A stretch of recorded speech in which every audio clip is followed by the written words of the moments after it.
Hi, I'm Jameson Newlander, Alan Frog from the Lost Boys, and you're watching the Frog Brothers Podcast. What Scooby Doo is running from a spooky ghost? It's refreshment time, folks. Are either one of these any good? Do you like scary movies? I don't watch movies. I have to return some videotapes. You have a TV? No. I just like to read the TV guide. Read the TV guide. Don't need a TV. Books, records, films, these things matter. Call me Shell. It's the fucking truth. Over 1,600 titles, each for rent at just $2 the first night, and only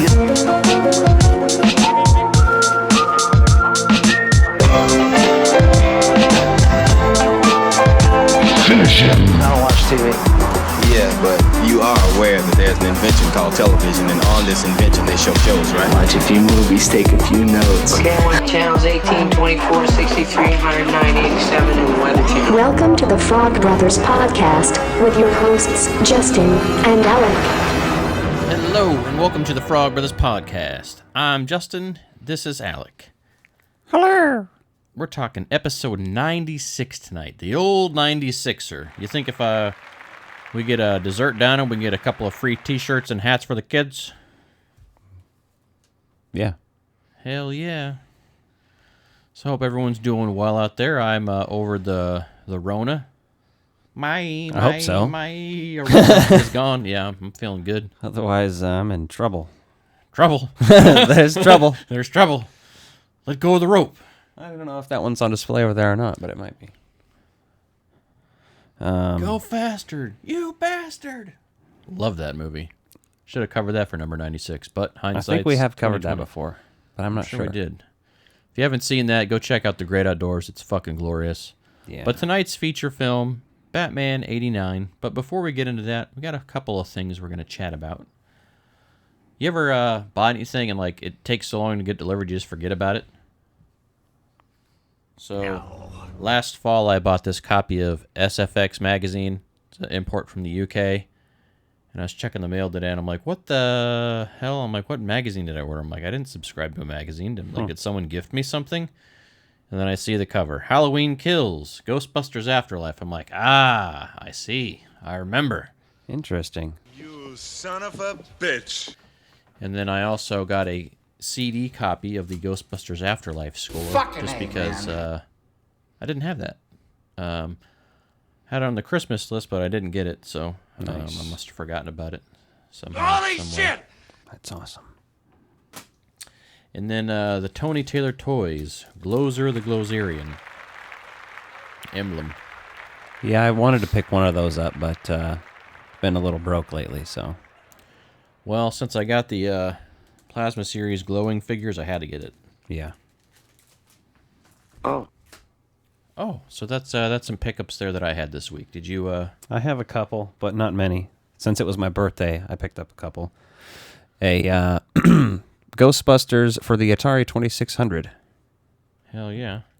I have never played this one. I've watched videos of people playing it on YouTube, so I've seen it, but I picked that up because I saw it in a store. Hell yeah. May as well. I picked up a couple movies this week. I usually don't show off all the movies I get just because I pick up a lot. I mean, recently, last couple months, I haven't been, so. But I picked up The Running Man, Schwarzenegger. Put the cookie down. The year is 2019. Television is now ruling people's lives. I'm not going to read the whole back to you, but you get the idea. That's a dope movie if you haven't seen it. And then I picked up Singing in the Rain because, I'm not a huge musical guy, but I like some musicals, and this is one I've always respected. I mean, Gene Kelly and Debbie Reynolds can't go entirely too wrong there, so. I mean, you got to diversify. When you watch as many movies as we do, you can't just stick to one genre all the time. You really got to be able to just fucking get weird with it sometimes. For sure. And a lot of us have fond memories of watching musicals. If you ever sang in choir at school or anything like that, or in a choir class or music class, they'd always be like, hey, here's a musical we're going to watch. Yeah. And they couldn't show you the cool stuff like Rocky Horror Picture Show or Little Shop of Horrors. They showed me Sound of Music, and I was like, not bad. Pretty good story. And a lot of high schools put on those performances, so. Interesting. Sorry for the pop. I touched the mic. Oh my god! What'd I do? He touched it. I didn't really jot down a lot of news this week. I don't know if there's been a whole lot going on in the world. There has been with Joe Rogan. Oh yeah, that Joe Rogan controversy. See, the H3 podcast has been calling out Joe Rogan for this shit for like a couple weeks now, and it's been starting bigger attention, obviously, now. Yeah. With Neil Young getting in on it. And a lot of people are like, this is censorship. You don't like freedom of speech. And I'm like, oh, come on. We don't need to have this conversation. That's not what this is. But I'm not necessarily against Joe Rogan being able to be on a platform or anything, but he is fucking stupid as hell. I mean, he's just one of the, like, two-face is the best word, except it's not two-face. It's like every face. If there's an opinion, he's probably fucking had it at one point. You know, he's kind of weird. He's one of those people, like, I've watched like 3 or 4, 5, 6 of his podcasts in total, and they're like when he's had Kevin Smith on or Dan Aykroyd. Yeah, I've watched, usually if it's like a top billing guest that I'm interested more in the guest than his conversation piece. But yeah, he's an interesting character, right? And I've seen him like host some, like, you know, do his UFC thing and all that, and yeah, he's just one of those people you're like, dude, what the hell are you doing? Yeah. So doesn't seem to make a lot of sense. Either way, I like Neil Young more than Joe Rogan. It wouldn't be censoring him if they were like, fuck you, get off our platform. But they made him apologize today, basically. You can tell because their shares went down 25%. Well, and the only reason they're in this bullshit, because he could do whatever the fuck he wants, but he signed that exclusivity deal. Yeah. And went only to Spotify, and you're like, oh man, I get it. That was a bad deal because people used to watch his stuff on YouTube. Mm-hmm. And now they don't have that option, even though Spotify did just introduce video podcasts, so I'm sure his is on there now. But I think they did that because of his show specifically. I mean, I bet. I mean, it makes sense, right? You were going to try to drive the viewership, but Spotify's kind of a shitty thing anyway with musicians and how they pay, so a little bit of fuck them in general. So, I mean, you know, situation's just a weird situation, and we're kind of forced to live with whatever outcome is going to happen from this now. So, yeah, and it's hard to say if they'll actually do anything, right? I mean, they've made him apologize clearly. Like, yeah, they did that because they want him to be like, I'm sorry, I don't know what I'm talking about. They need to put a disclaimer on his podcast or something, you know what I mean? Like, that'd probably help, I guess. This guy does not really know what he's talking about. It's all fucking speculation, basically. It's gonna just wind up being like in anything, you know, the typical, expressions and views and opinions on Joe Rogan's podcast do not reflect that of Spotify Corporation. It's gonna be some shit like that. That'll be like a slow burner intro, and I bet that's probably where it'll end. Yeah, we'll see.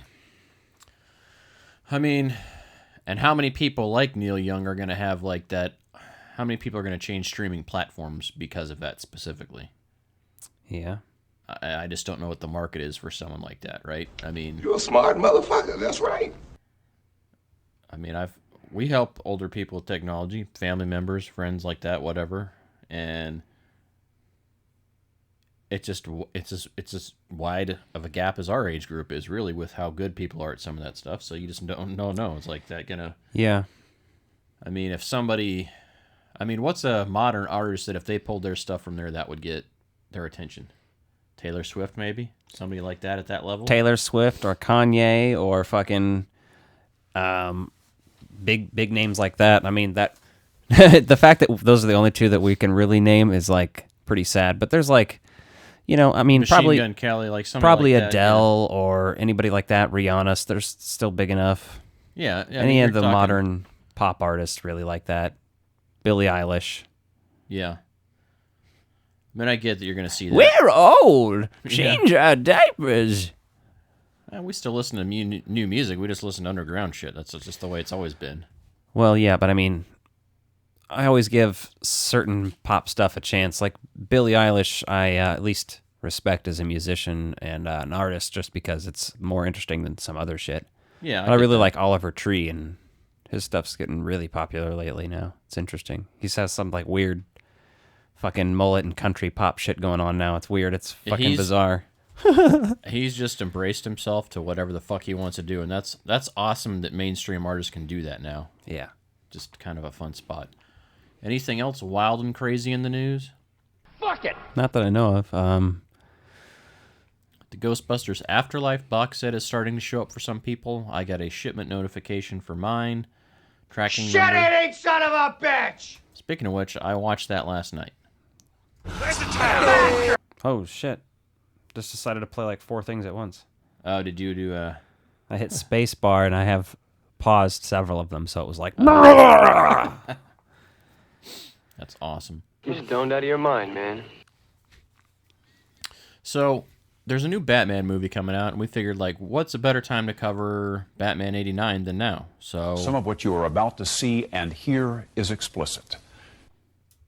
we're gonna... Because Batman. We're gonna talk some Batman. Are we? Fuck yeah. Hold on, I'm relaunching the app here. I know. He's got to launch the app for the sound bites. Soundbites app for... You know what I just watched? Me pulling a can off some moron's fist? Return of the Jedi. Did you see Alien? When that creature was in that guy's stomach? Oh my god! You ever seen that really old movie? Empire Strikes Back? Jesus, Tony. Welcome to Retro Release Reviews. This is a snakeskin jacket. Hell yeah. Batman 1989. This movie fucking changed things. Yeah. I don't think I have any Batman quotes on here. That's weird. That is weird. How the fuck do we not have any of those on there? I don't know. Huh. Well, I think we're going to need to fix that next week. Yeah. So, Batman 89. So, I had to watch this on VHS this week. What fucking better way to do that? You'll notice this is the box. Well, here's the thing. The actual tape that goes with this box is in there, but this is our childhood copy. Oh, that's the family copy? Yeah. There you go. You'll notice from our mom replacing. So, you always know a VHS is well watched when that side label, that spine comes off, because the heat from the VCR just dried the glue out and it just came off. And a lot of the top labels come off too, but that one's still there. So, and that one had those fucking Diet Coke ads, the Warner Brothers merchandise I was about to say, ad. I posted the Diet Coke ad on our Instagram stories. If you haven't, go check it out. I just filmed my VHS copy, and I also posted it on our TikTok. And I also filmed the Warner Brothers ad. You can't watch a Warner Brothers movie without a Warner Brothers baseball cap. Yes, that's amazing. I love all that stuff. Yeah, the Diet Coke ad fucking rules, and it's on our Instagram story, so go check that out, at Frog Bros Podcast. When they started rolling out DVDs, I didn't know if they do the same ads, just because being a young person at the time, I never really put much thought into it, and I was always kind of angry they didn't include those ads, because you're like, that's what made some of those things so special, is those ads. Like For a minute, I didn't know if you meant meant new ads, but yeah, they should definitely include them. Now that we're getting to be this age, somebody like us is going to have that idea who works for these companies, and that'll be on the next features. 5 or 10 year version of the next Batman. I bet that'll be on as a special feature or something. Why wouldn't you? It's a no-brainer. You could do the same thing with all sorts of releases, like the fucking Pizza Hut out on Ninja Turtles, man. Come on, everybody wants that. Yes, they do.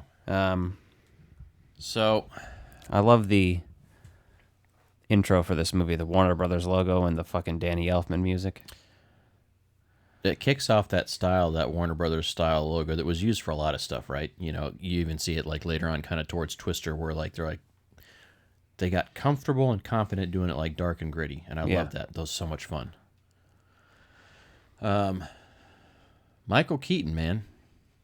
And I don't know if we want to do a general breakdown of this movie, but I gotta say, as much as I've watched this, I've never really sat down and put much thought into Michael Keaton as Bruce Wayne. And that was my favorite part of this movie, besides the Joker. Just, Michael Keaton, knew what he was doing with this, and I think he was more interested in playing Bruce Wayne than he was Batman. That's the vibes I get from it. This is a movie,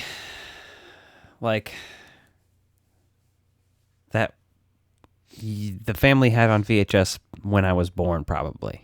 Yeah. And I grew up watching this to the point, it's another one of those probably 5 or 6 movies that I don't remember ever watching for the first time. Mm-hmm. It's just in my brain. It has always been with me. It's So ingrained in there. There's some sort of weird thing where you can't look at it like you can other movies that you watched later on.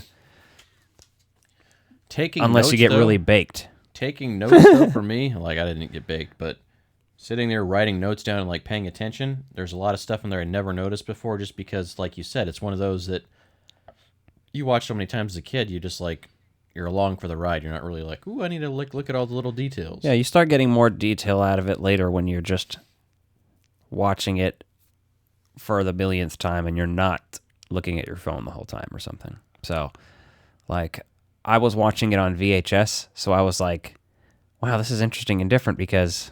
Well, you're watching it on a vintage screen, small screen, too. That's with the small speaker. Yeah. Like, and... That had to be like a time machine for you almost. It is. When I watch stuff in here from time to time, and this was a good experience. I recommend you doing this if you can. Yes. Check it's it out. so choice. Gotham. See, I love the way Gotham looks in this. Like the matte paintings and the lights. Like everything they did or whatever they did, it fucking works. There's matte paintings, there's lights. I want to say there's a fair amount of miniatures for some of those buildings that are lit up. And yes. And then there's some goofy shit, like how the set is basically one of those small constructed indoor sets. Uh-huh. So you see, like, the theater is one of the most popular extras in this movie because it's in almost every scene because it's such a small city block. Yeah. And then when they show back big shots and they're like, look at the whole town of Gotham, and there's, like, just not very many people there. Mm-hmm. Yeah, it's just because it's like a soundstage and it's a thing, but it's less noticeable when you're a kid. But when you're like thinking of it from a filmmaking's perspective, and you're like, how did they shoot this? Because as a kid, you're not like aware of the difference necessarily between a soundstage and that stuff when you're watching it, especially when you're really young. You're just like, wow, this is Gotham because it looks fucking crazy different than other stuff. When they do a good job, see what sold me on this. I know we talked when we did Batman Returns about Kevin Smith and some of his commentaries and kind of how that ruined aspects of that for you, but I'm still able to overlook that when I watch these, right? Oh, yeah. And this movie gets me because after we see like this really grand entrance of the bat symbol, as they kind of pan around it and do all that, it's all gritty, it's textured, it's amazing. Then you get this... Mortal Kombat did it later, too. Yeah, then you get this giant opening sequence of Gotham City, and it looks huge, it looks big, and that's the biggest it looks in the entire movie. And you don't think about that much, but I already took a note of that because I was like, wait, this seems way bigger than it was. But to your point, you go back to these same little frequented spots throughout the whole film. Yeah, it's like a 1 block radius. And you basically have this family. I know where we are. The kid has the map. Yeah. Put that away. We look like tourists. You're going the wrong way. You're going to kill someone. And then they go into the alley, of course. Maybe we'll find some homeless people fucking in here. Yeah, pretty much. Hey, mister, give me $1. Come on, just $1. That Elfman score starting this flick off, though, too, just when it starts to hit, because like in the beginning, it's like really mild, and then it hits, and you're like, oh, fuck, yeah, you feel that. Yeah. I listened to that on the drive over tonight because I added it to my playlists because I didn't have just the classic theme on there. I have a couple of them on different playlists from here because it's dope driving around to this shit like fast at night with the moon shining and shit, and you're like, I'm fucking Batman. I mean, I bought the Prince album on CD a couple of years ago before Prince's estate had actually put everything up to stream because I was like, fuck it, I need that. And there's some jams on that fucking thing too. Real good songs. If you're into, I just had this idea, but like driving around, listening to the Batman and Danny Elfman score on the highway at night, getting some Roadhead, sounds like this is about the best time one could have. If you agree, DM Alec. That's funny. So we see this kind of intro scene that you're talking about, and you're like, fuck, are we going to have to watch the Wayne family die already? I mean, I'm not like that just because I've never experienced that feeling of watching this for the first time.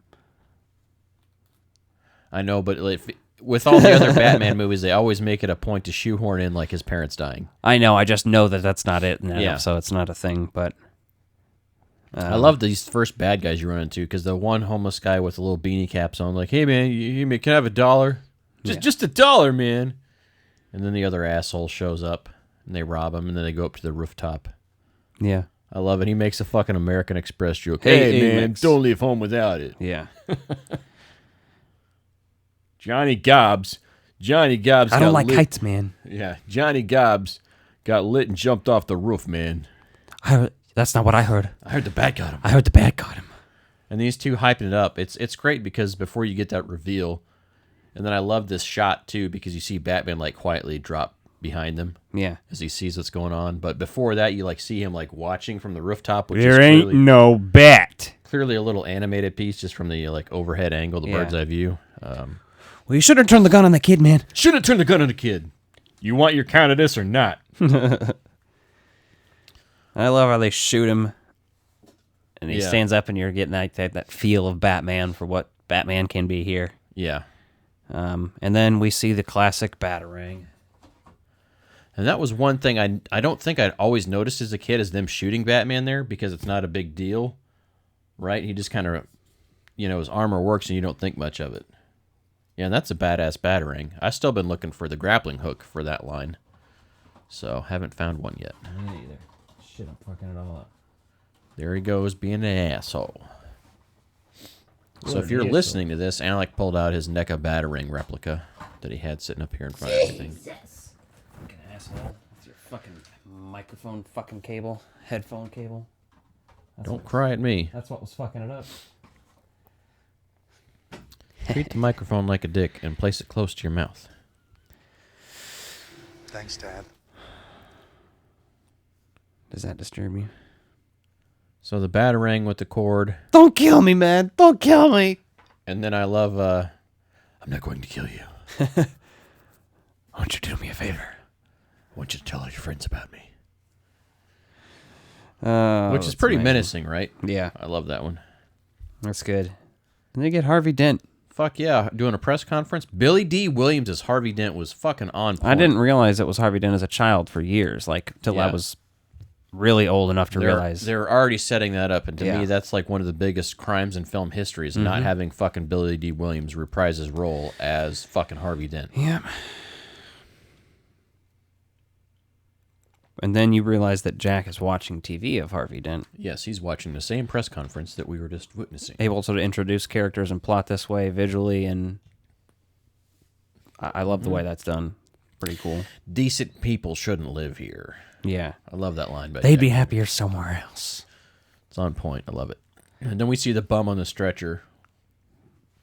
That was awesome. Yeah. Seeing him getting carried away. Giant Batman. And then Eckhart and Knox are talking, and he's Yeah. like, "Don't be writing this stuff down, Knox." Yeah, Eckhart's just basically being a dick about it all, which is amazing. Yeah. And then he goes and He catches slipped up. on a banana peel. Then he goes and catches up with Jack.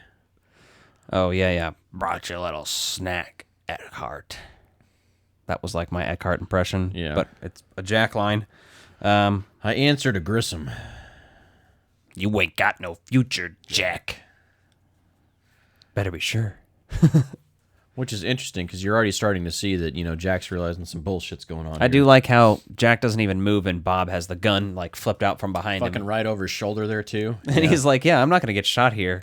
Jack would still get shot. But That's smart, though. Like, you're protecting your boss, but you're also you've also got a human shield in front of you. Yeah. It's actually quite brilliant. Sometimes being the sidekick pays off. And Bob's a badass. He is, till he dies. Exactly. Minute alone or two, boys. Yeah. So Vicky Vale. Here's a joke I never noticed till this viewing, really. Like, never really fully paid attention to it. Oh, you want me to pose nude? You're going to need a long lens. Oh, yeah. There's some good ones in there. Did you notice the Bob Kane drawing of a bat? Mm-hmm. It says Bob Kane signed on there. That's Yeah. one thing I never noticed before until this viewing. I was like, oh, that's bad. I noticed it before only because someone else brought it up in something I watched sometime. But And honestly, it's probably one of those things I notice every time I watch it. I'm like, oh, that's cool. And I just fucking always forget since it's one of those little Easter eggs and Yeah. details in there that you're not expecting so much of back then. I like Knox though, and I like Vicky and their interactions, and it's fun stuff. Yeah, They're they're good. I like Jack and Grissom, Mm-hmm. Curly. The Legend of Curly's Gold. Jack Palance as Grissom. Hell yeah, he's great. Curly from City Slickers. The whole, you are my number one guy. I love how Jack Napier rips that off later. And just No, fucking it's does so that. good. It's so amazing. Anonymous tip. Napier's cleaning out Axis chemicals. Mm-hmm. That whole bit. And then Bruce Wayne, they're basically at a Bruce Wayne party or whatever, and Vicky Vale and Knox are walking through there, and I love when they go in the room with all the armors and different shit, and I love the shit. Oh, it's Japanese. How do you know? I bought it in Japan. See, that's what I was talking about earlier. The Bruce Wayne portion of this is some of my favorite in this entire movie. Yeah. Like, when Vicky goes up to Bruce and asks if he knows who Bruce Wayne is, he's like, well, I'm not sure. And he kind of like looks around like he's legit like kind of questioning himself. Like, yeah, he's great. He's like, he's a little nuts, and he's playing that because to be a man dressed as a bat and be a vigilante, you got to be a little fucking crazy. And I feel like he's the only one that actually played it a little like off-putting in that way, but it was subtle enough most people didn't catch it. Yeah. And yeah, it was amazing. It's beautiful. Ghosts and goblins line. I want to add that to the soundboard. Oh, yeah. An anonymous tip to Napier's cleaning out Axis chemicals. Yeah, you said that one. So, We should open, what, 6 cases? 6 cases, guys? Should be yeah, enough. 6 cases. You know, he's like legit concerned and asking for their advice. Oh, and give Knox a grant. Yeah. And that's the one I love. You know, we watch these with closed captions now just so you can kind of always get the detail if you got volume low. And I credit Alec for that one, which really helps when taking notes. And as a kid, I always thought he said, give Max a grand. Hey, can I have a grand? And I was like, oh, grand? Yeah, I mean, he's Bruce Wayne. He's rich. That makes sense, too. Yeah. So, like, but give him a grant. And you're like, oh, okay, that makes sense as well. So I do like that. Yeah, I always loved that. And you're right. Closed captions. I highly recommend them. You know, you might find them a little distracting because sometimes I read the lines before they come out. But, like, you discover so many lines that you're like, I either heard that slightly wrong or I never even realized that other line was happening. Yeah, there's just little minute details you'll notice that, like, oh, that may be wrong. And the closed captioning is not always 100% perfect, right? I have noticed some things that, like, they cut out certain, like, foul language depending on, like, the streaming service I'm using it for. But for the most part, DVDs and Blu-rays are fairly accurate. Yeah. So. We've been ratted out here, boys. Yep. This scene's pretty interesting. The whole, shoot to kill. Yeah, Eckhart's fucking ridiculous. I kind of don't have any notes on this scene, but basically he shows up there, you know, and Batman's ends up, you know, what does he say? Commissioner Gordon was something he had Seen to exiting in a hurry or something. And he's like, oh, okay. And he's like, this way. In quite a hurry, sir. He basically has to him like, hey, jackass, go to the Batcave. Which I love the surveillance in his house, too. Like, that also shows off that layer of, like, craziness. Because, like, look how big the surveillance equipment is back then. And, like, now it's, like, fucking minuscule and tiny. So it'd be so easy to do without having a private room. But yeah, I love that double-sided glass. The mirror, you know, the glass mirror like that. You can see through and just see everything. So that's fun. And then, obviously, Gordon arrives there. And he says, I want him taken alive. Anyone, you know, basically is like, do not. Anyone who fires upon Jack Napier will answer to me. Mm-hmm. And the other thing I like about this, you're not always thinking about it, that the gangsters are so well dressed here. Like, it's very much like 1920s fucking 1920s gangsters stuff, yeah. And now attack me alive, cop or shame, yeah. So I do appreciate that as well. Everyone's dressed great. Pretty much. The next thing that's really coming to mind for this scene, though, is obviously Batman when he starts showing up top and, like, you see him, like, following Napier around and Napier doesn't know it yet quietly, and shit. Yeah, he's hunting him, like, quietly. And then I love that when he gets that guy and dangles him. Yeah. Let me down! Let me down! Like, as a kid, that's kind of frightening because that guy's, like, literally there dangling and just screaming, though, and it's just the sound of his voice. You're like, oh, fuck. Yeah. This guy's really in a bad spot. Sucks to be him. Mm-hmm. Sucks to be you, nerd. And they're just shooting wildly at Napier in there, man. Like, yeah. And Napier, like, fucking hitting buttons and levers and the computer screen sparking and shit for no reason. That's a little weird and cheesy and dated if you're, like, really paying attention. But it fits in a comic book movie. Like, you know what I mean? It does. And it feels very vintage, like, to that 1920s gangster Well, that's what this does. Stuff, if right? we could talk about this for a second. This movie's aesthetic is basically like that Art Deco mixed with a little bit of goth, but it's still mixed with modern, too. Yeah, like, look at the Batmobile. Look at some of these other things. Look at the other technology, right? And look at the courthouses. And Batman, the animated series, did it really well, too. Yeah, it had a very good balance of that. I'd say they did a great job kind of interpreting that. And then he ends up dropping him into the goo. Yeah. And why doesn't he drown? Because he doesn't come right up. You know what I mean? Like, so he would... I'm not 100% sure on that, but unless he's just fucking immortal now, which he's not. But Batman has that interaction with him, and then, he's getting ready to whoop his ass, and then Bob shows up. Let him go, or I'll do Gordon. Yeah. And ooh, I want to see that. So automatically you're establishing Bob is not only a badass in that other scene, he's a badass again already, and he's always fucking, like, looking out for number 2. So I did appreciate that he showed up there again, like, fucking having Jack's back. And then, obviously, how could we forget? Jack Napier kills Eckhart. Hey, Eckhart, think about the future. Mm-hmm. Fucking blows him away. And they all just watch. And no one, and like, Gordon doesn't care. Cause Gordon's he's like, fucking yeah, fuck dirty him. cop. Yeah, fuck him, man. But he drops Jack into the chemical pool. Then he uses his smoke bomb to escape up there. And then you see the little hand, the cheesy hand. Oh, again, it works because comic book movies, but... Yeah, but it's already turned white with the green fingernails on it. Yeah. And then you have Bruce Wayne on a date with Vicky Vale. Yeah, and, like, that's immediate. Like, that's, like, super fast. I love this scene. The beginning of it's better.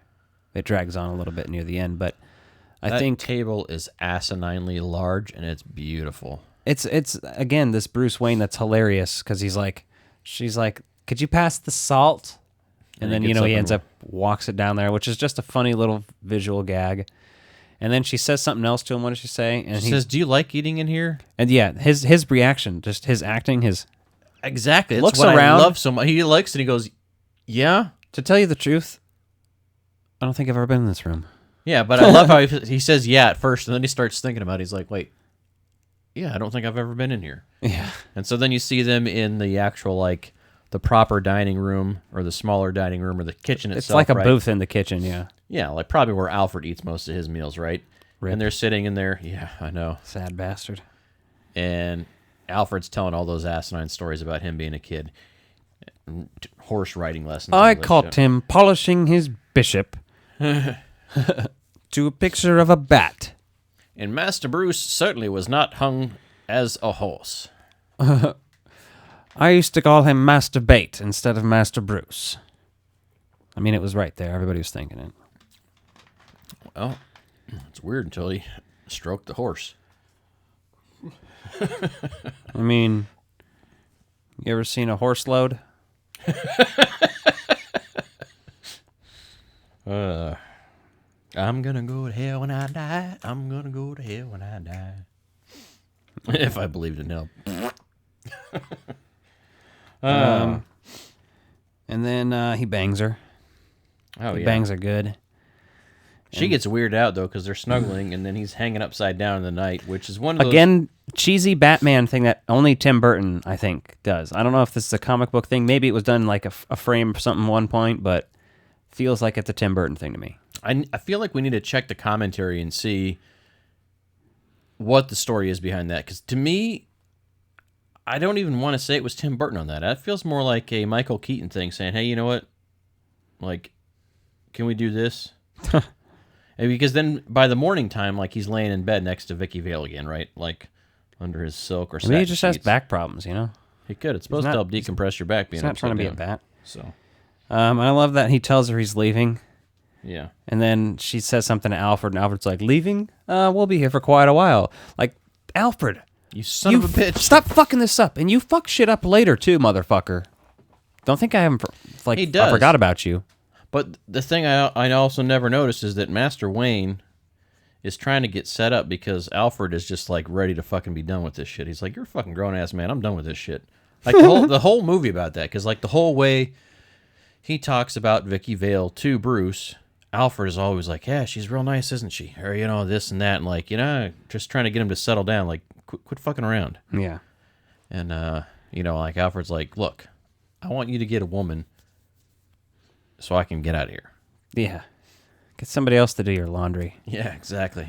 Get someone else to tie As your much shoes. as I do like sniffing those dirty Batman underwear after you've been really out there and maybe you ate Taco Bell for lunch, so you're farting a lot and I got that stinky, like, butt sweat in there. I really like that. That's what Alfred says. Hey, here's a fun fact for you, and can't remember where I heard this or read this, but they say that the average pair of underpants, assuming you only wear them once, underpants, not multiple days in a row, contain at least a gram of fecal matter from farting throughout the day.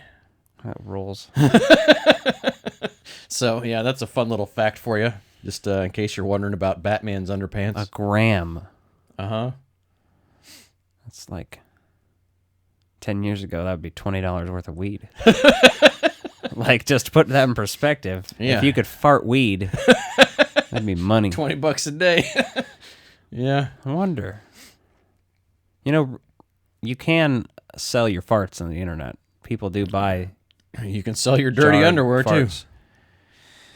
I mean, if anybody wants to buy my dirty underwear, hit me up. Man, I'm broke.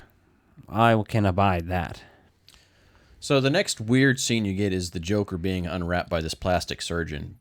But the thing you kind of forget right before he fell in is he shoots Batman, Jack does, and, you know, he blocks it or whatever with his, I think his gloves, or puts his hand up or something like that, and it basically reflects the bullet onto him, so it fucks his face up. Mm-hmm. And so, because as a kid, I never, like, put much thought into, like, him needing plastic surgery. I'm like, why the fuck's he getting plastic surgery or whatever else? But it's because his face got fucked up, not because of the chemicals. That was before.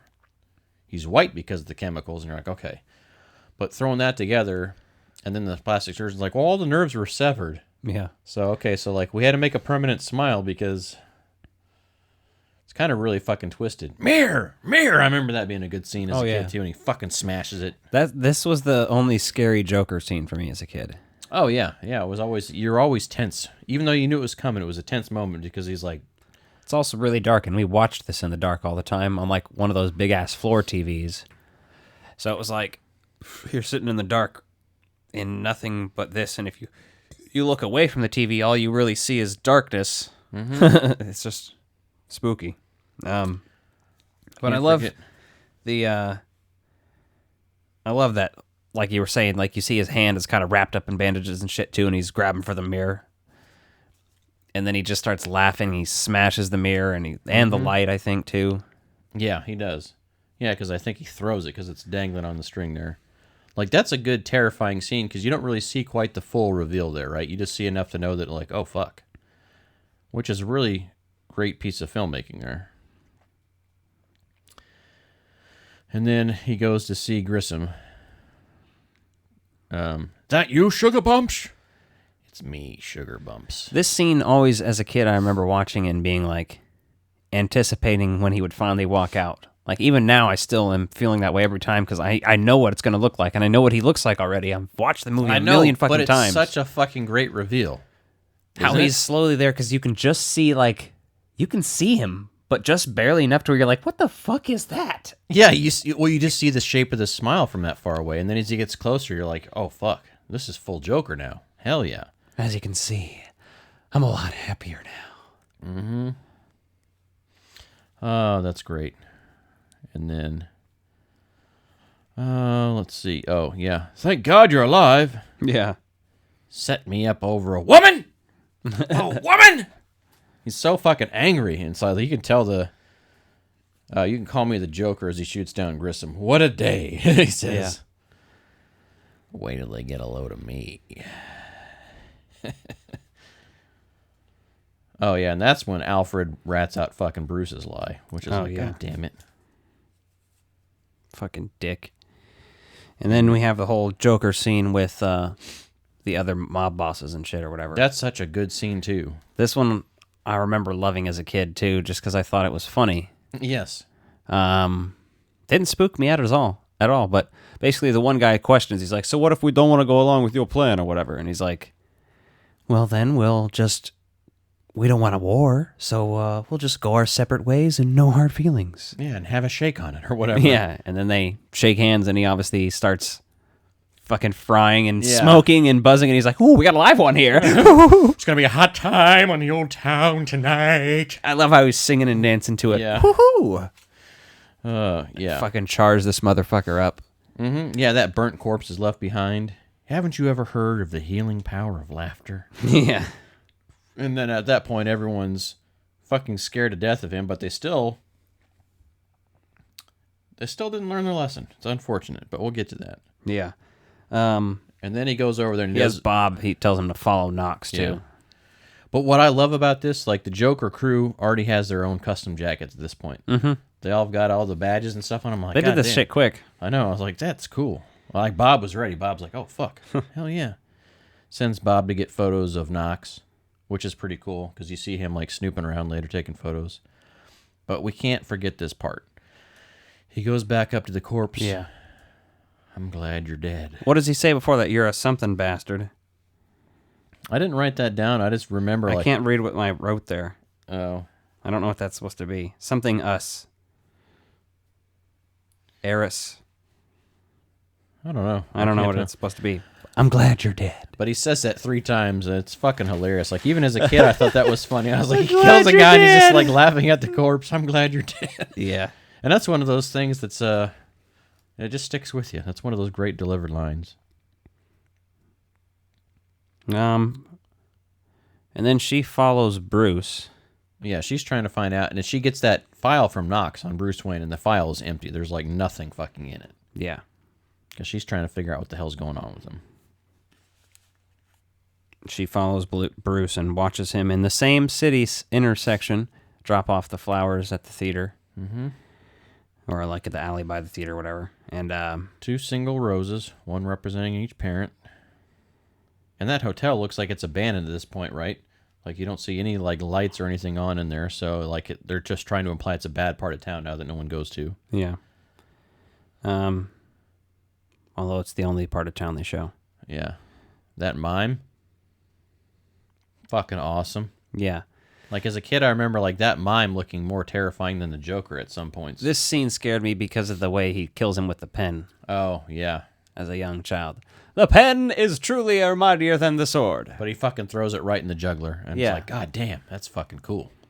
And it's like the dude has a fat neck, so it just like sticks out and it's like, yeah, ugh. and you see that feather like sticking in there like that quill feather. Yeah, that's so good. They kind of do a lot of scenes like this in the next one too. Mm-hmm. Yeah, there's a fair amount of that. Throws pen into Ben's neck. That's that guy. The pen is mightier than the sword. Then that TV gets smashed by the boxing glove. So this is where they're really trying to throw in those comic book style, like classic Joker gags from like the TV series and the comics. So like they have that which really makes no sense, but it's a fun visual either way. Yeah. Gets all my press. This town needs an enema. Now as a kid, I always misheard this line because I thought he said it. I always thought he said it makes me depressed, not gets all my press. Is what I thought he was talking about. I'm like, okay, funny guy's depressed. That's kind of ironic, you know, the Joker, but gets all my press. That makes sense. Fair enough. And then you have Joker's fucking around with these chemicals, basically, and you have the news report or whatever, where they're talking about some models are dead, and 2 models have died, and we're just getting another report in that some people at a beauty store have died or whatever, or beauty. I love the detail they put in there, right? Because, you know, as a kid, I never fucking paid any attention to you like, can't what gather all the plot elements of it. You know that Joker's doing some weird shit, but like... Yeah, but like this time, you're like, oh, fuck, yeah. Put it all together. And, yeah, they're basically foreshadowing there, too. And then the next time we see them, none of them are wearing makeup, which is amazing. Yeah. Well, the one girl dies on the air, basically. Yeah. And I don't know if she dies or she passes Assumably. out. Yeah. I assume she dies. But I love how intentionally bad they look the next time, though. Like, the same newscaster guy has, like, a giant fucking zit on his nose and everything else. So, like, they do the opposite of good makeup and, like, just make him look like shit. Joker hacks the fucking TV signal, and you have to love that Joker. That's a good fucking ad with the two dead models, mind you, with their mouths cut out, doing Conan O'Brien style. Yes. So, that begs the question, did Conan O'Brien rip off that style from Batman 89 for his show? I don't know. It's possible. Burton did it first. I mean, I can't imagine that's the very first time, but I don't know. feel like it's a much older thing than that. Oh, I guarantee it. Yeah. Conan did work on SNL, and he could have done it on that before. You never know. So Bruce sees it on TV. He sees that ad. Alfred, let's go shopping. And then I said the TV host looked like shit. Yeah. They are not using the products, basically. You get the products now. I don't know. It's fucked up. Then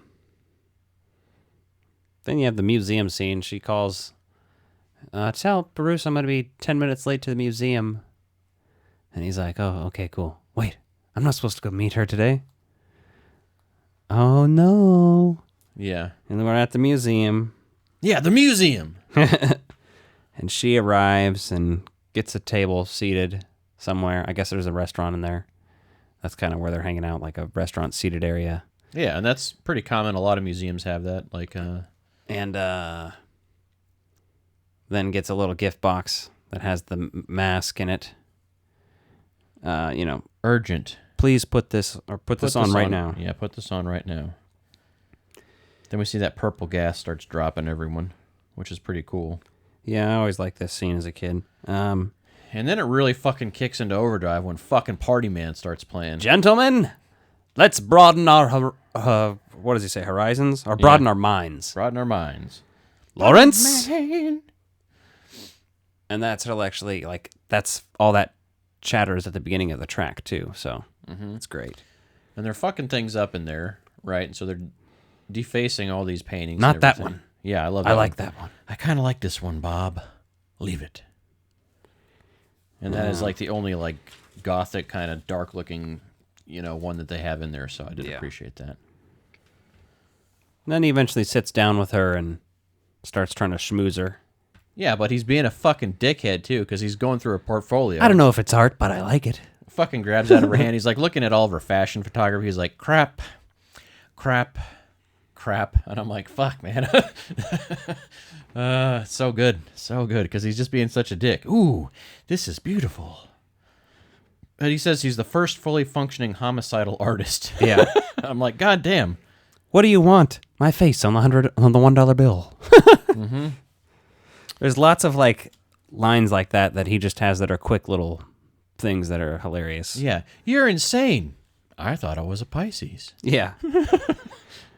Oh my God! And then he pretends to melt when she squirts him. Yeah. After, she what happens? He tries to squirt her with his like acid flower, and then she. Yeah, and then she throws a glass of water from the table on his face. I'm melting. Boo. Yeah, it's so good. And then Batman breaks in, right, which is heroic because he fucking just destroys this gigantic fucking piece of glass to the museum. You're like, well, that wasn't a cheap repair. No. Batman doesn't give a fuck. No. And then he basically escapes with her really quick. Where does he get those wonderful toys? Then you have a car chase, and why haven't they not done a Hot Wheel of this Joker car that I've seen? I haven't seen one. Oh, those purple Joker cars? Yeah. Those are cool. I'd like to have one to go along with this. What I love is the voice-activated stuff he's got on there when he does the Shields bit. Oh, yeah, I like the shield. How much do you weigh? About 108. Yeah. And that's such a you wouldn't even make that joke anymore. But he gets shot again or whatever, and then he pretends to die or whatever. Yeah, and as they start check his wallet. Yeah. Wearing some kind of body armor. I think he took his wallet. Yeah. I think he took his wallet. You weigh more than 108. Yeah, shields open and the car remote control comes and picks him up. Yeah. And then we get this fucking badass scene where they're driving to the Batcave, which I always love this scenery. And she's looking at him like, I'm getting your seat a little wet. I'm sorry. Do you have a towel? Yeah, exactly. And he's like, "Yep, she doesn't recognize me." Yeah, I know. He's essentially at an angle like, fuck. This bitch. I'm Batman. I'm going to change my voice for you. And I love at the last second, like the garage door opens, and then Yeah. you see it closing behind him too, which is a nice touch. Because a lot of times in movies and stuff, they always leave the fucking door open because it's not pertinent to close it behind you. But I appreciate that they closed the garage. So here's something that's not very clear in this movie. Okay, what's not very clear? They're talking in the Batcave, right? Yeah. They're talking. You have something else I want, he says. Throws his cape over her. And she wakes up in bed the next morning. And then she grabs her tit. And the film canister is gone. Of her pictures of Batman. Oh. Did he fuck her as Batman? Or did he knock her out? Or how else did he touch her titties without her knowing? One or the other happened there. That's a good call because that's a big thing. Like, she's taking all these photos, right, and gets a lot of them. Was he, like, thinking, like, is this why he really doesn't end up with Vicky Vale because she cheated on him with Batman before he knew? Like, maybe he just left the top on and was, like, fucking getting his bat dick wet. Well, I mean, you think she'd notice the same pecker from the night before, a couple days ago. Well, you would think, but maybe she's like, huh, it's a very similar penis. Batman is a very average-sized penis, I guess. I don't know. Or maybe Batman's hung as fuck. I mean, if he was hung as fuck, then she would definitely notice. Yeah.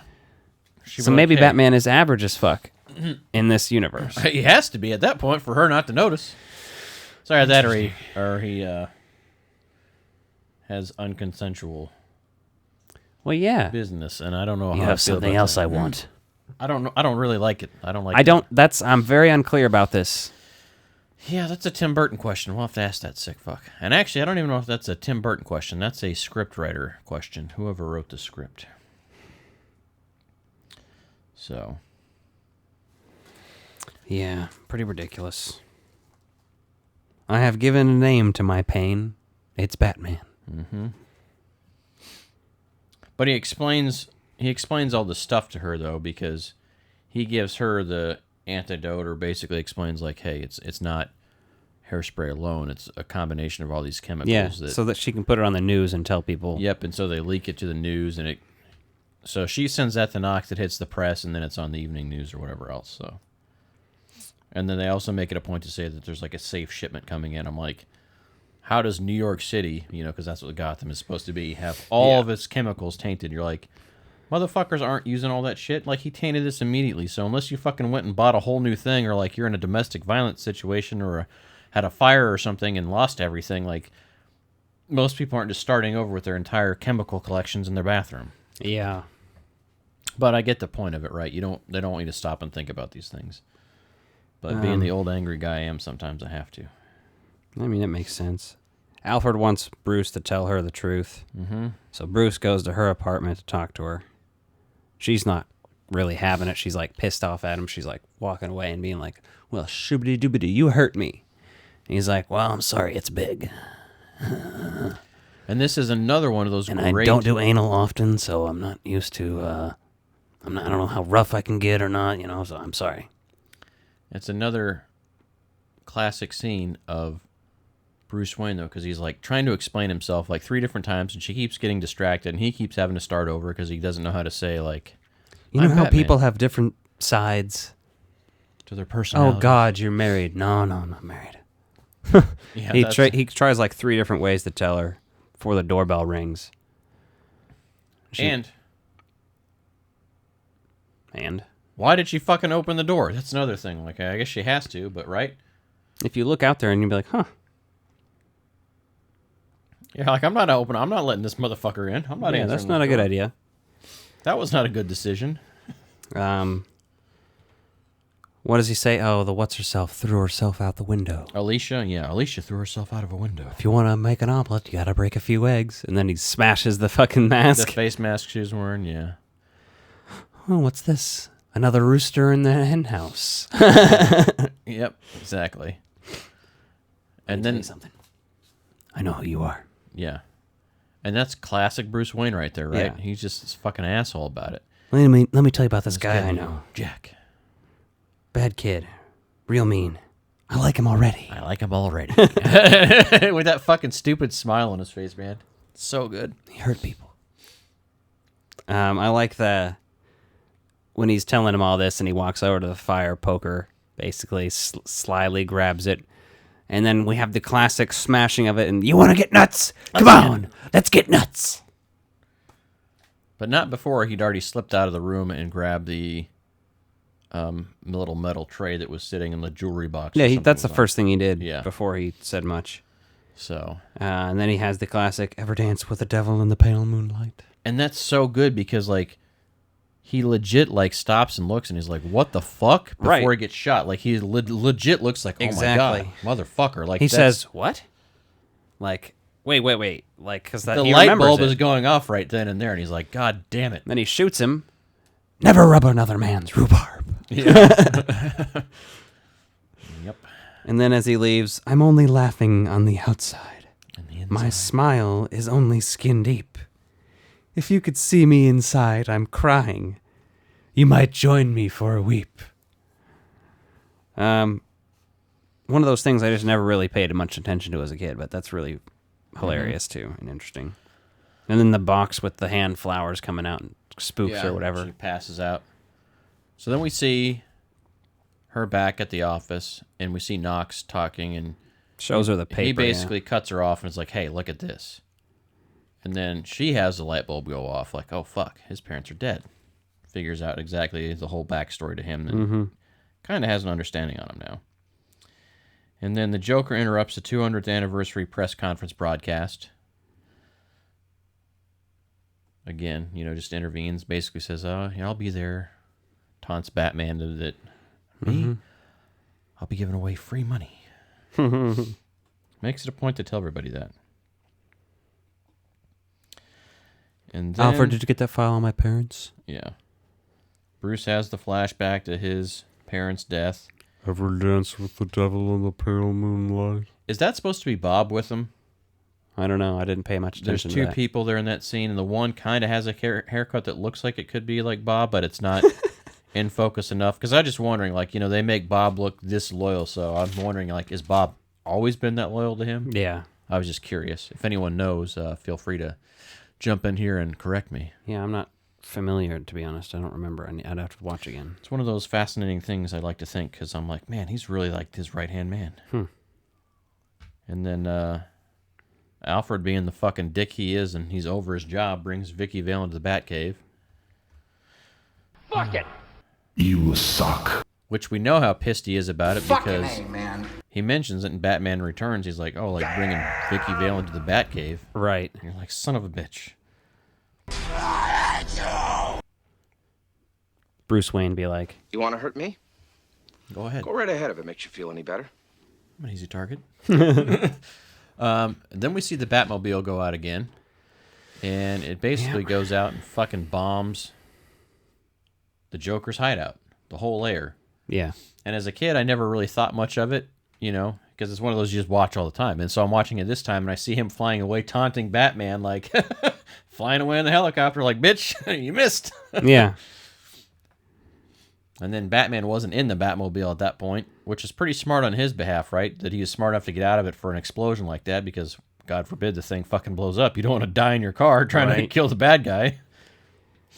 Which is pretty... It's good filmmaking, good script writing for something at the time. Then we see that badass pink float coming down the street. Oh, yeah. He's tossing out money. Trust by Prince. God damn, that's a good song. That's one I covered at the Prince show. Fucking love that song. It's so good. So good. Like, we don't realize how lucky we are. Batman 89 had both a fucking score by Danny Elfman and an entire fucking soundtrack done by Prince. I think it's only like 4 songs done by Prince, but still. But he put out a whole album for the Batman. Like, he's got a whole... Prince has an entire album of like 10 songs that's for the movie, just for that. I don't think so. I think they're on one thing. No, I don't. I bought the CD of it. And that's how it comes. Like, the Batman logo on it, and it's all that stuff. But yeah, it's all the Prince stuff. Well, I don't think there's 10, though. Yeah, there's more than just a handful. I don't know. We'll check. I'd have to look that up. I don't want to fact check it right now. That's boring. Yeah. And then the balloons. Batman comes and shows up in his fucking Batwing. Mm-hmm. Which is always badass. Not to be confused with stretching your ball sack skin apart while bent over. If you've seen the movie Waiting, you'd understand. Yeah. Masks on the Jokers. You see the Smilex gas when she zooms in with her camera. Oh my God, he's gonna kill everybody! Mm-hmm. She says that's so funny compared to how the rest of her dialogue is. Yeah, he's gonna kill everybody! Knox uses basically like a painter's mask. Basic little respirator mask. You're very familiar with what they look like now, probably. And they say he drinks blood. Takes the baseball bat out of the trunk of the car and like fucking runs around and just beating people. Yeah, he's just fucking around. It's like, what the hell? It's pretty crazy. I mean, like, the one guy that's kind of flying on the balloon, he goes up and just fucking decks him with the bat several times. You're like, whoa. Like, Knox is kind of not a pussy after all. So Batman takes the balloons. Those are my balloons. He stole my balloons. Bob Gunn fucking shoots Bob like so quickly. I'm gonna need a minute or two alone, boys. Yeah, because he wants to know like why. Why didn't somebody tell me he had one of those things? And it's interesting the fact that that little device comes out on the front of the Batwing in between and like collects them all. You're like, okay. Like clearly a plot device. You're like, what? Why else would that be there? Well, I mean, it's like a bat mouth. Like it's the Batwing feeds. It's like on metal. bat shark repellent spray, man. Exactly. It's that campiness, but it only gets campier from there because after he goes and drops the balloons up high, the Monarch Theater is seen throughout this too. Yeah. Then we get the classic Batwing flies up. In front of the moon. In front of the moon, suspended in air, and drops and starts falling back down. And you're like, oh, how cute. You showed us the Bat logo. Come on, you gruesome son of a bitch. Yeah. Come to me. And this is another one of those, like if you're watching Dark Knight, a lot of the things that happen in that happen in this one first. Mm-hmm. In slightly different ways. This is the Batwing coming down to him, pulling out the big fucking gun. And the other one, he's on the bat cycle or whatever, and Joker's standing in the street. Come on, hit me. And then Joker basically has a broadcast where he has a guy tied up in both of these. Mm-hmm. One of them he's hacking, one of them's a tape sent in, I think. But either way, lots of parodies, or not parodies, comparable things. I don't know what to call it. I just love how he shoots the Batwing down with that one fucking bullet, and he's got this fucking insanely long barrel on that gun that he's like pulling out, and you're like, okay. Fucking just So comical stupid. bullshit. And then, obviously, Vale runs to the wreckage, which is why she gets kidnapped. Mm-hmm. And we're quickly in the bell tower. And this is a cool scene. This is like one of the, finally, we get a new set piece here, Fucking right? shit reminds me of The Crow. It does. You get a new set piece, and so we see some cool stuff there. One of my favorite parts is when Batman's finally up there, and she's trying to, like, be sexy for the Joker or whatever, and she's like, oh, I love purple.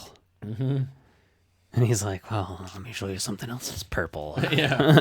So there's one thing I noticed in this viewing that I never noticed before is the gun barrel on that gun is collapsible because you see him like moving it down as he's going around the stairs and like he's basically like, fuck this thing's in the way. Yeah. And clearly it's a different prop because the one that he has is like one solid barrel, but like they realized... I appreciate them trying to fix some continuity bullshit in this movie that otherwise a lot of movies would be like, no, this is stupid. Why does all of a sudden he doesn't have the gun anymore? Yeah. So I do appreciate that level of detail. So I was like, oh, nice. They get to the top of that church bell, and then that poison flower that we saw previewed earlier becomes a big problem. Yeah. And the whole point of that is to block the police from being able to climb the stairs. So we see that Batman just gets out of the way. As a kid, I never understood that. I'm like, was he trying to kill Batman with that? Because Batman was just like, moves up against the wall all fucking casual. Like, you're like, oh, no one else can come up the tower that way. I see. Mm-hmm. Because he wants to kill Batman. Then we see another classic gag, the bang gun. When he acts like he's going to shoot himself. Yeah. Then they do some fighting back and forth. It's not great because of the limitations of the outfit, so it looks a little goofy. Yeah. But it's fine. I mean, this movie doesn't need a lot of ass-kicking and fist-fighting for it to be really good. And that's what's great about it. No, it's more the detective Batman. When you see him like sleeking around and sneaking around and doing everything. He does have kind of a couple of the Joker's goons that are good battles. Like the guy that comes in doing all the flips and all of a sudden he just fucking like kicks him down. You wouldn't hit a guy with glasses, would you? Yeah. I love that. It just smashes it. And then Batman says, have you ever danced with the devil in the pale moonlight? Mm-hmm. Okay. I hope it feels good. And then the Joker's fucking running his mouth. He's like, you made me. He's like, I made you. You made me first. Yeah. And like clearly like, you know, you think that the Joker getting this level of like Batman being a vigilante is one thing, but like, you know, this would be complete total closure for a lot of people because you're like, oh, you got revenge on the asshole that did it. You fucking verified 100% know who it was. Mm-hmm. And then they do the whole fucking rooftop thing, which is awesome. Yeah, the helicopter. He's all bloody, and he's like trying to hold on, and he can't and shit. Yeah, he can't hold on. He's having issues there, and then Batman and Vale are fucking incredibly strong because they're fucking hanging around for a while. And then he gets on the ladder, the Joker does, and he throws that batarang around it, or whatever, and ties it to the gargoyle, which is a badass-looking gargoyle. Oh, yeah. I need one of those in 1/12 scale for set photos. That's what she said. Toy photos, yeah. And you see the Joker struggling as the helicopter's trying to pull it away. So then he's got the full weight of the gargoyle on there, and he drops a rung, drops another one. It's actually really well shot. Like, you can't see all the dangling there, but I love you the feel scene. the tension. It's for as small scope as it was, it feels like it's a much bigger... You don't feel like you're on a soundstage. It's one of those movies, man, that just hits all the right spots for me, for nostalgia, for like current creepiness. Like it's just holds up so fucking well. It's gonna go down as one of my most watched movies when I'm like dead. Like it'll be one of the things I watch more than almost anything else. You know, it's up there in probably the top 10 movies I've watched my entire life. So, and then there's a few things that we kind of see before. So before we get the bat signal reveal later on, we see them using the same light setup earlier. Well, did you talk about him falling? Oh, yeah, when he falls to his death. He falls and he has the laughing thing. Yeah. That always creeped me out a little bit as a kid because he's dead, you know. And for some reason, I thought that it showed like a set of false teeth laughing, like little dancing teeth, you know? And when I watched it, like, and that just might be one of those things I believe it was there, but it wasn't really. Yeah, like people who think Slimer's at the end of Ghostbusters 2. Yeah. And it's not actually. So I misthought that one, but they just pull out the little pouch that has a little laughing box in it. So. Oh, that's what it is. Okay. Yeah. Because they do pull it out to turn it off because they're all trying to figure out why he's laughing.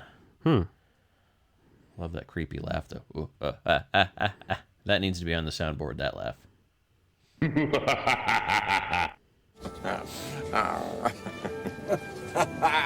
I have some good laughs on here. You'll have to get used to Dr. Malcolm. So that bat signal is as going to. So when they light up the tower with that, that's the same light model they put the bat logo on later for him. He gave us a signal.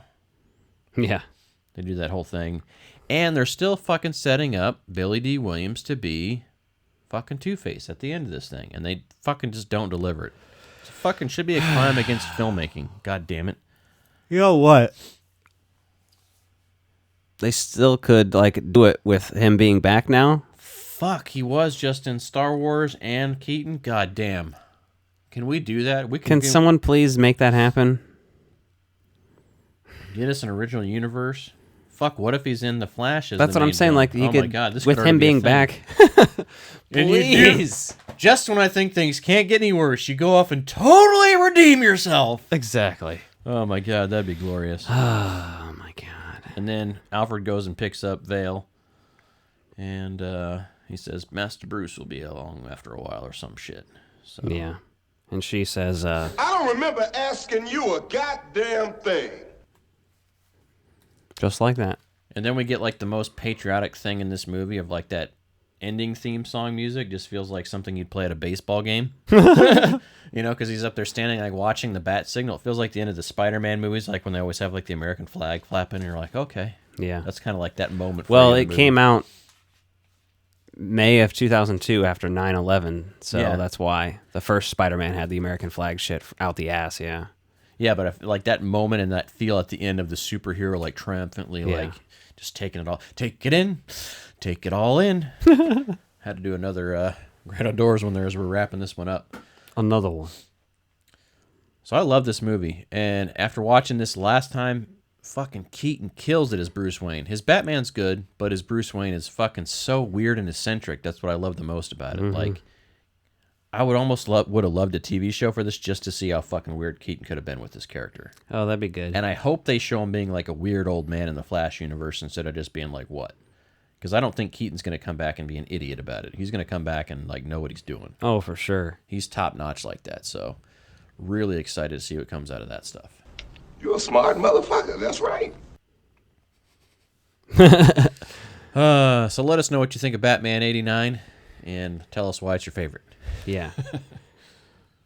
Good night, everybody. Thank you for clapping for us. We are humbled.